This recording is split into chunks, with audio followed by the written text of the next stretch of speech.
Hello and welcome to a new episode of Keep It Simple podcast.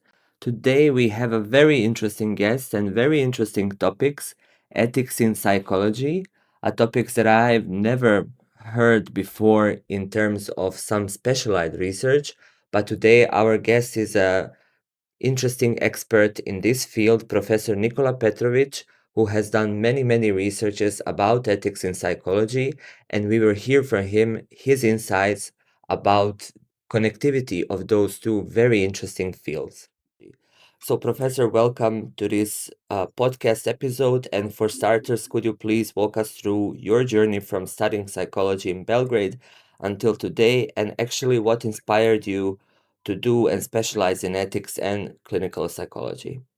Thank you for inviting me. My journey began at the Faculty of Philosophy in Belgrade, Serbia, where I studied psychology and soon discovered my passion for understanding human suffering and resilience. And during my clinical training in later years, even after finishing university, I became fascinated by how deeply our values shape therapeutic work, not only the clients but also the therapists. And that curiosity drew me to ethics, which I see as the invisible backbone of everything we do in clinical practice and in everyday lives. So, over the years, I've combined clinical work with teaching, supervision, and research, and I always with the focus on helping future psychologists think critically about ethical decision making and professional responsibility. Interesting. You already mentioned a bit of the answer for my next question, but what is ethics for you?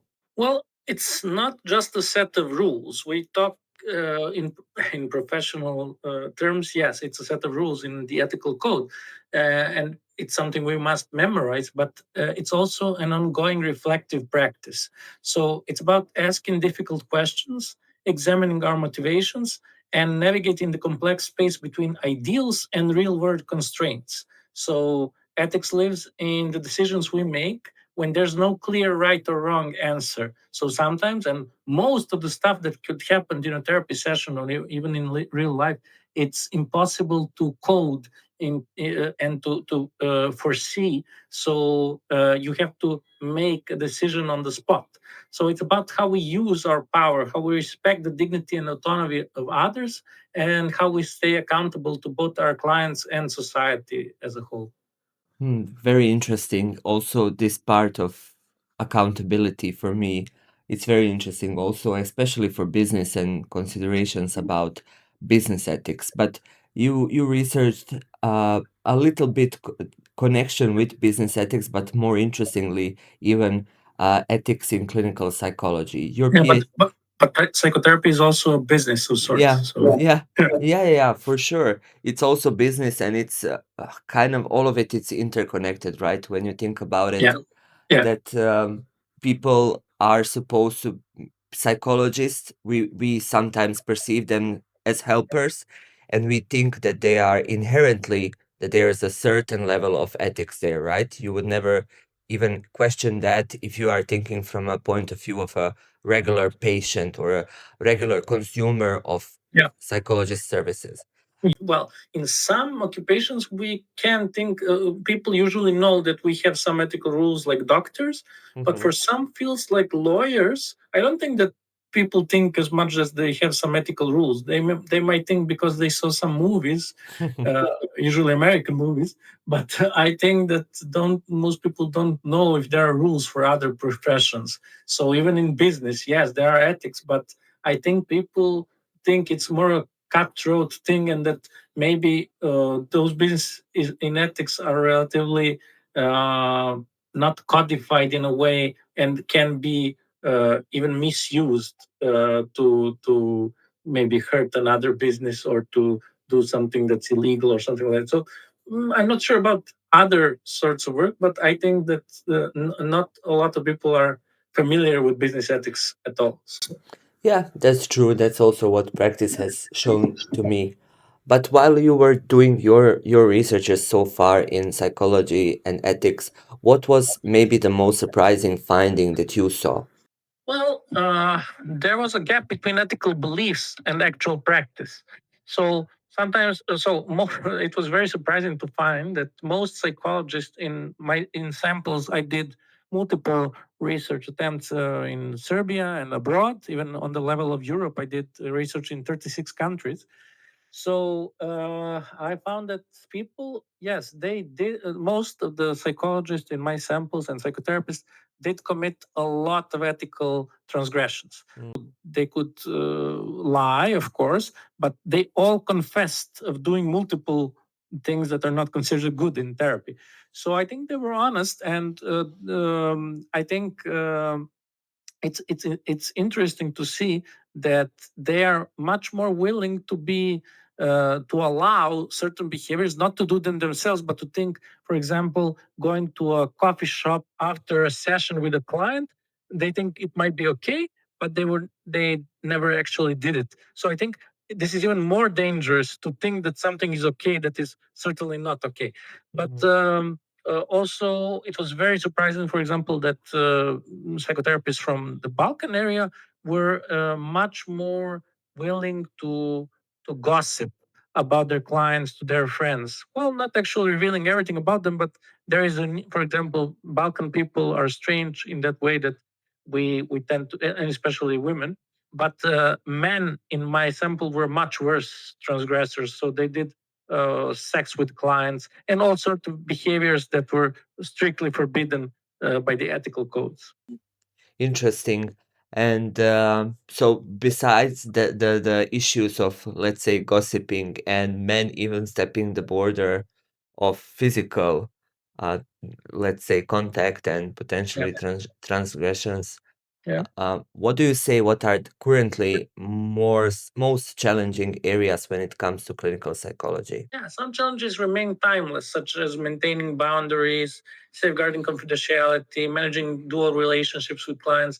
But new challenges are emerging. So we're navigating online therapy now, especially after COVID, and social media boundaries. Many psychologists and psychotherapists make mistakes, for example, to take selfies with clients or to post something crazy online, or to, we even had a psychologist that was doing a YouTube podcast in her underwear. So very crazy things are happening, unfortunately. And I'm also a member of the Court of Honor, so we have to punish these people for not knowing the rules. I'm very surprised. So and also use of digital tools and AI in practice. That's a new thing, and you know that AI is able to do a lot of things from a lot of different occupations. And still think that psychotherapy and psychology is relatively safe, because even now, when we offer online sessions to clients, they say, "But can we please do it live?"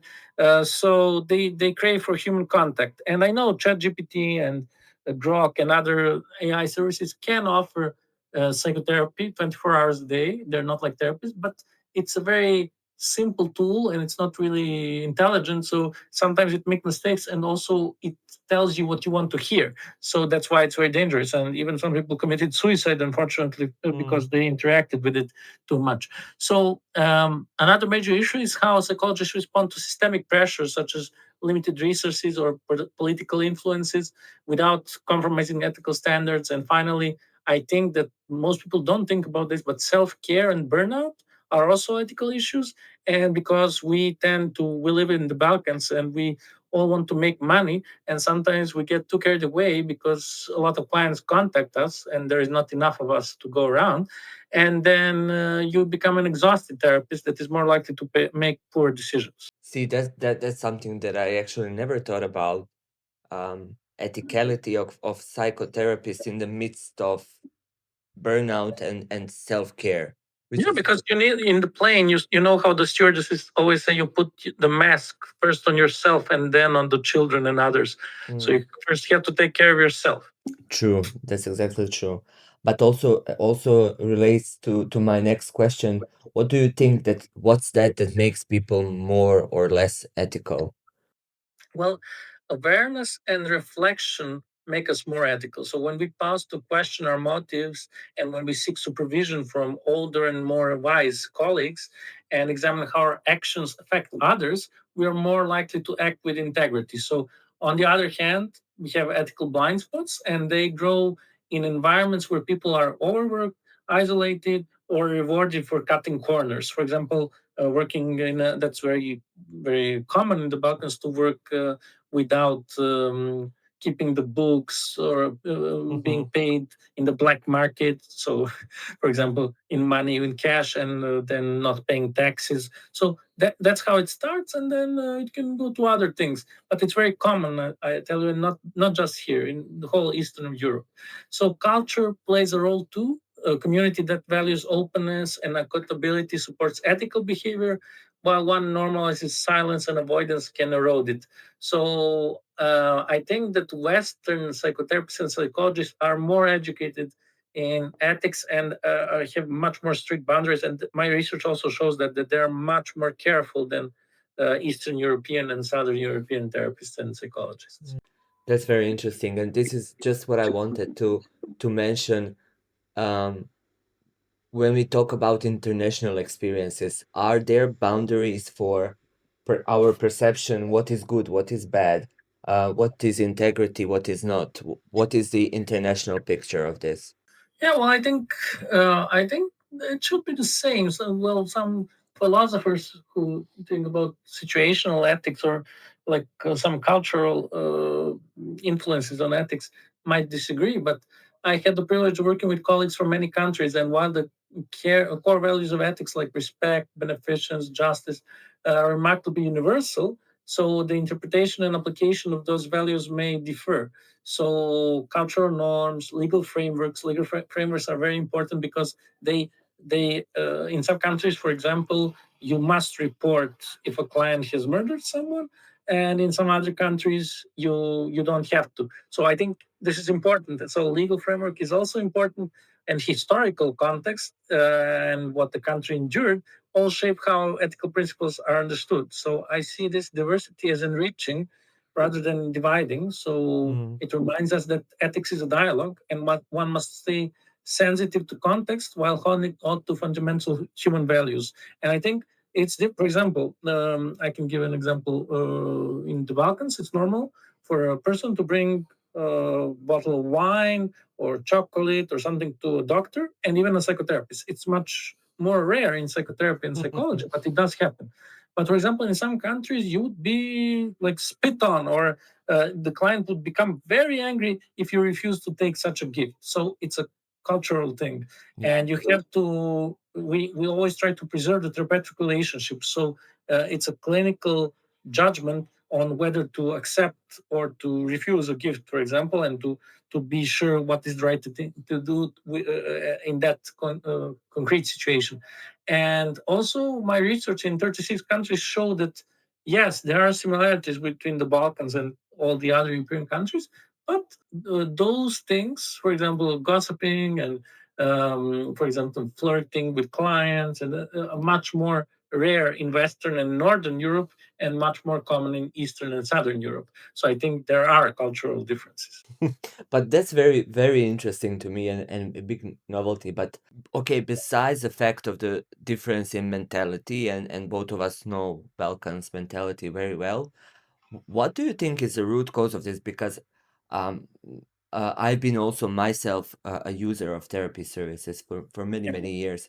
And on one hand, it's also up to me. I never even thought about bringing chocolates to my therapist Yeah. because it seems rather ridiculous, you know. But on Yeah. the other hand, what is it that makes and I have to say I never had a bad experience with a therapist, and I had a couple of them to work with. I never had a bad experience in terms of that somebody overstepped the line, not even for a smallest thing like let's go grab a coffee somewhere after the therapy or something like that.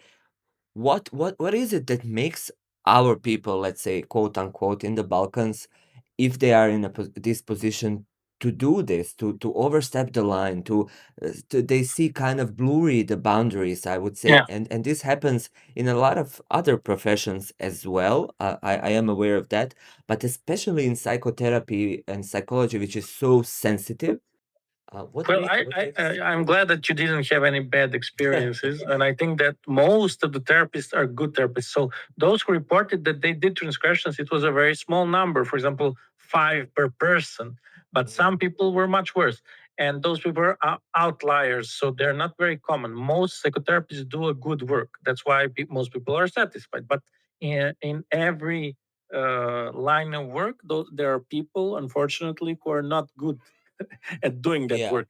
And I can tell you this, I don't know why Balkan people are like that, but I do know this.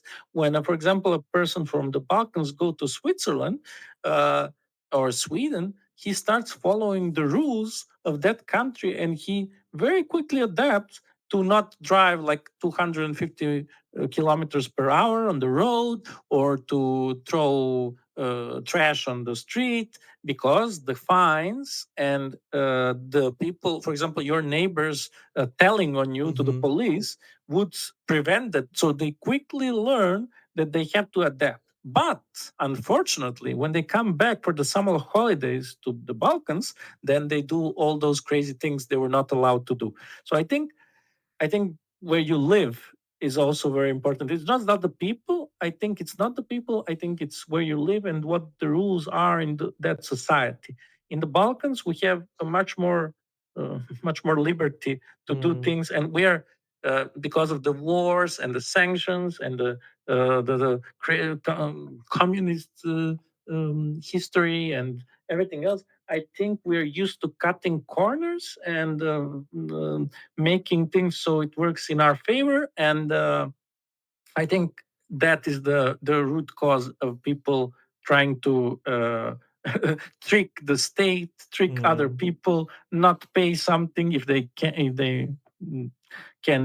avoid it, stuff like that. I think that is Mm.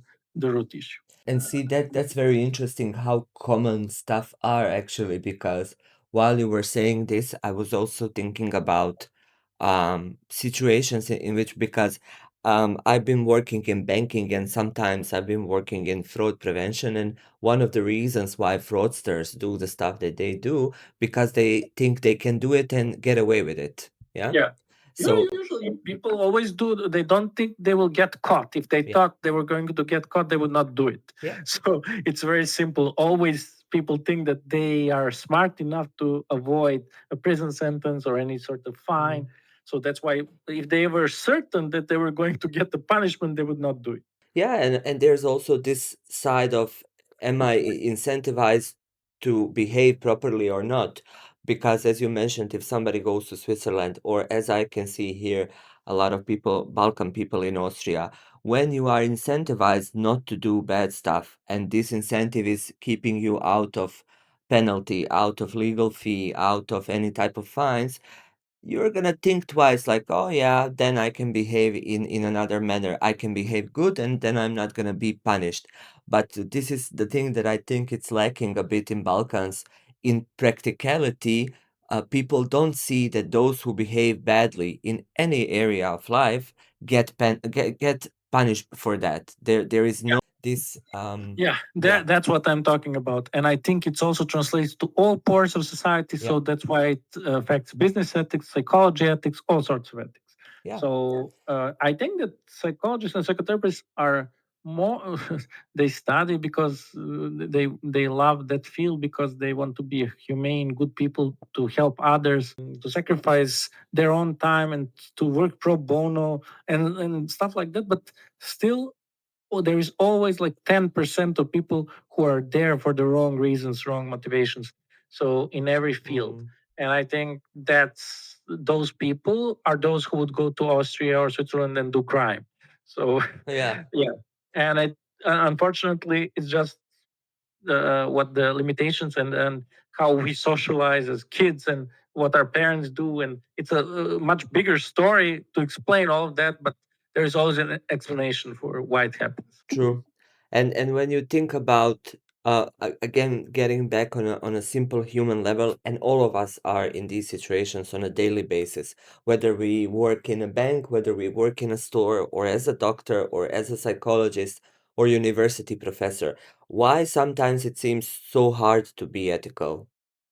Well, because ethics often demands more of us than following the rules. So it asks of us to tolerate uncertainty, to question ourselves, sometimes to act against our own immediate interests, and it's very hard to do. So ethical choices can be uncomfortable, costly, or lonely, and they may require us to challenge authority, to admit mistakes, or slow down when everything around us is rushing forward, and to think about the alternatives, what I can do in this situation, and would I recommend this to colleagues, and would I do this again for another client or patient, or would I be able to explain this decision to my colleagues, to my peers? So that difficulty is precisely what makes ethical decision meaningful and transformative. So I think it's very hard to always be aware of these things, because even if you have the best intentions, sometimes your tongue is more faster than your brain, and then Yeah. we say the wrong things. And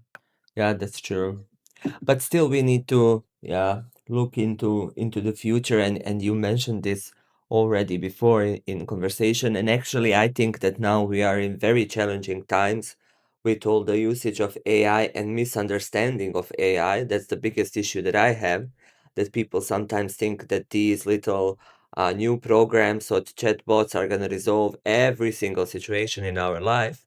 And just recently I've been commenting with colleagues here a case of a child that actually committed suicide, and they were actually showing this on one of the lectures about ethics in AI, and child questioned um, ChatGPT, how am I gonna commit murder?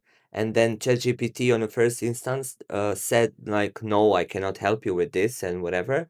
And then the child asks, or a teenager in this case, okay, but if I would want to explain somebody what not to do and what to avoid in case that I want to commit suicide, what should I explain to them? And then you see ChatGPT giving a full step-by-step picture actually of committing a suicide.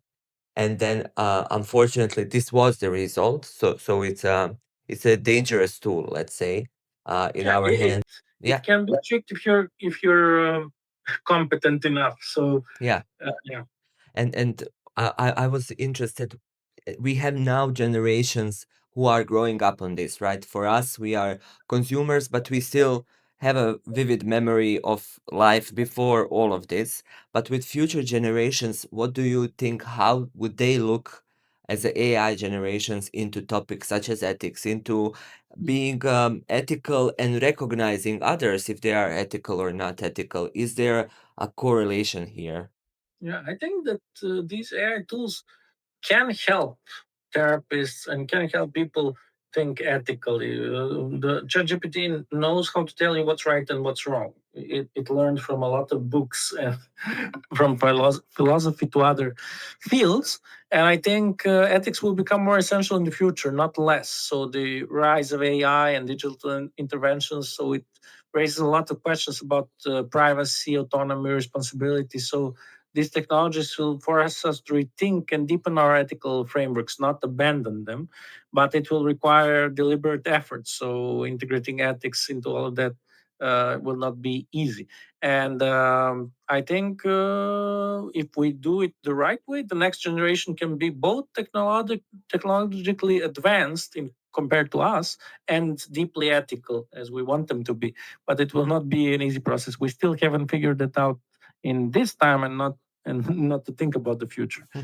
Yeah, I think that for that to think about AI instruments and programs to be ethical, we also first need to be sure that people on this side are also ethical, right? People Yeah. who Yeah. are in the process of creating AI tools, in the process of managing them, and there's gonna be a huge topic of ethics and IT technology, I think, in a very near future. And you have a point there. We can either use this or abuse it. It's up to us how. I think unfortunately it's very easy if you're a psycho, a person with antisocial personality disorder, and you want to make a world a worse place, then you could be very good in using AI to serve your evil intentions. Yeah. So yeah, I think sometimes in the future people would be able to generate their own AIs, and they could even be AI wars.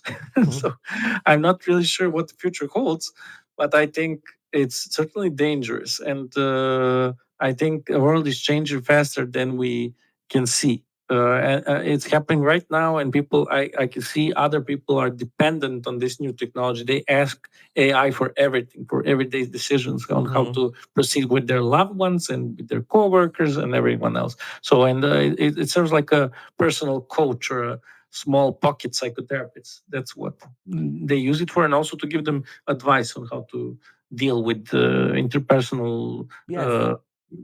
problems. Yes. Yes, for sure. I think on the other hand that we are gonna reach some peak with all of this IT development and AI development, and then I think that we are gonna start progressively to abandon this because in my theory, which I built with myself, I think that we are gonna all have some level of burnout with so much of our exposure towards internet in general that we are gonna have to come back to ourselves at some point, and maybe at some point even there's gonna be a mass movement of giving up social media and so much usage of automatization. I see it already with some people in my surroundings that they just give up being a member of some social media platform, or they give up of getting their information, and also accessing information. It's going to be more and more challenging because even nowadays you have no idea what's the truth and what's not on the internet, and 20 years from now it's going to be unimaginably challenging for us, where, as you said, anybody can create any type of news, and it's going to be ethically challenged. And we don't like, I think that we as people, we don't like too complicated stuff. We are very simple as human beings to some extent, that if it overcomplicates our lives, I think we are going to abandon it. But let's see. We'll see. But right now, I think it's an explosion of sorts. And I think most people are using, for example, I saw on Facebook or on Instagram, I saw that people are using AI to create images where you can like make your photo and a photo, for example, of a famous person. And the AI program can make a video of you two kissing. So Yes. I think, well, because we know what's the most used category on the internet, like internet porn, and we know that people are very, very into that, unfortunately. And yeah, because of that, I think that that's going to have an expansion into that area, and even more misuse of personal data and fake images, fake news, fake videos, stuff like that. I'm not sure where it's all going, but I'm I'm concerned. Yeah. Let's leave it at that. If you could also, with the look in the future, and based on all the things that you have researched so far, if you could offer one piece of advice for your colleagues, therapists, what would it be? Well, it would be to stay curious, not only about clients, but also themselves. So, ethics is not something you master once. So, it's a lifelong practice of questioning, of reflecting, and learning. You also learn a lot from clients themselves and from supervisors and from practice, and seek supervision. Talk up openly about dilemmas you have, and don't be afraid of complexity, because most of life decisions are complex. And remember that competence without ethics is dangerous, but ethics without competence is powerless. So the best therapists and psychologists cultivate both. That's quite interestingly said. And if you could offer a piece of advice for yourself in this area, a younger self, what would it be? Well, I would tell myself to trust the process and worry less about having all the answers. And so, ethics and therapy is not about certainty; it's about navigating uncertainty. And I would say to myself to seek mentors early, to speak up when something feels wrong. I could Mm. say that I didn't always do that, and don't underestimate the value of small everyday choices. And I think that yeah, I would do some things differently, but I'm mostly happy how my life turned out, and I'm grateful that to be teaching at the University of Belgrade to young psychology students. And um, I think that I would, and this is not on the topic, but I would say this: most people that are happy, functioning people, they don't worry as much what other people would think about them. And now, at this age of my life, I don't care about what other people think. But when I was younger, I did care. And also, to the second thing is to avoid and to eliminate all toxic relationships from my life. And it's also difficult to do when you're younger. You care about people not leaving your life, and you hold on to them even if it's dysfunctional relationships. And when you get older, you learn that it's futile and you shouldn't do that. So I think, yes, if you live your life not worrying about what other people think, if you let other people do whatever they want to do and maybe suffer consequences, you will not be angry, you will not feel shame, you would not feel anxiety, and you would lead a much more happier life. That's very nicely said. And I'm very thankful that we have in the Balkans and in Europe an expert like you in this field, in this area. I think that this topic, ethics in psychology, and those things that make us actually human are very interesting and very important and are going to be very important in our very near future. So thank you very much for all the work that you do and that you keep doing. Thank you for the contribution in this universe of ethics discussion, which is, I think, permanent discussion and permanent topic for all of us. And thank you very much for being my guest today. It was really a pleasure to get these insights for you. Thank you. Thank you once again for inviting me.